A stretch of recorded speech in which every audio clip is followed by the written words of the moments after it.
أسان عم بتزور مركز تنفير هيلث اند استيتيك لأنها عم بتعاني من انحناء بالأنف، وهالشي سبب لها مشكلة الشخير. قصة أسان بعيادة تنفير منتابعها سوا.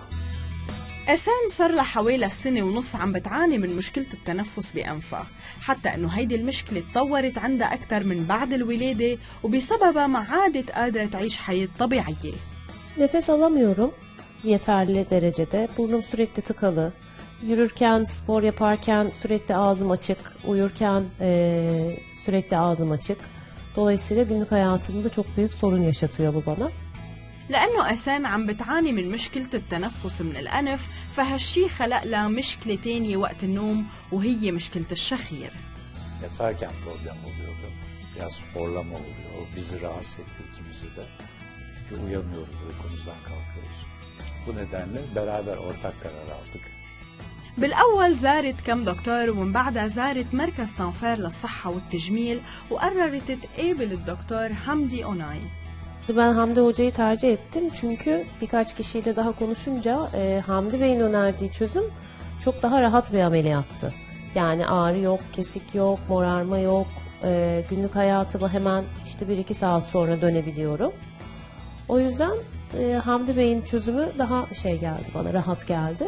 اليوم رح تخضع أسان للعملية من بعد ما شخص الدكتور حمدي على أنه أسان عم بتعاني من مشكلة انحناء بالأنف. قرر أنه يعمل لها عملية عن طريق الجراحة بالمنظار.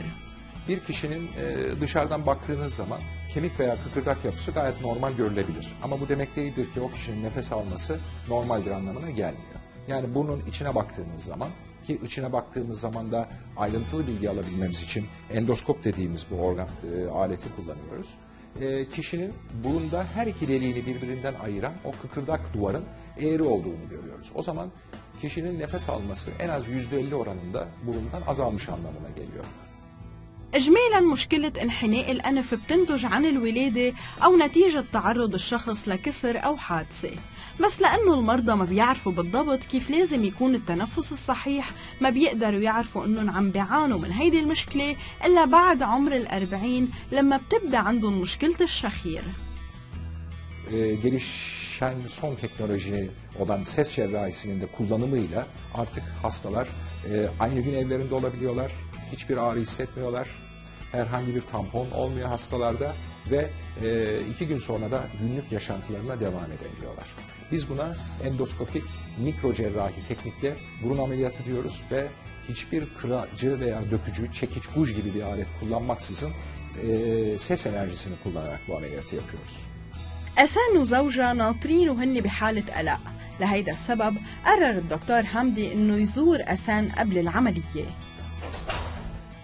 Evet. Günaydın, hoş geldiniz. Teşekkür ederim. Günaydın, nasılsınız? Hoş geldiniz, teşekkür ederim. Nasılsınız, heyecanlı mısınız? Biraz ama o kadar da değil. O kadar da değil, peki. Ben size tekrar biraz bilgi vereyim, tamam, nasıl olacak diye. Yarım saat kadar sürecek ameliyat. Ondan sonra ameliyattan önce size bir dormikum içirecekler, heyecanınız geçsin diye. Ondan sonra ameliyathaneye gittiğinizi hatırlamayacaksınız. Tamam.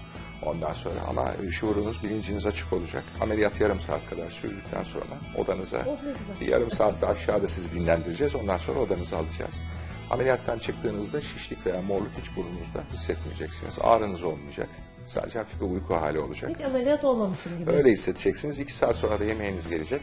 Ondan sonra rahat yiyebilip ondan sonra da eve gidebilirsiniz. O zaman ameliyattan çıktığımda böyle şu andaki halim gibi görünecek. Evet, tek fark biraz uykulu ve üzerinizde de ameliyat önlüğü olmuş olacak. Anlaştık. Evet, teşekkür ederim. Görüşmek üzere. Teşekkür ederim. Sağ olun. Görüşürüz.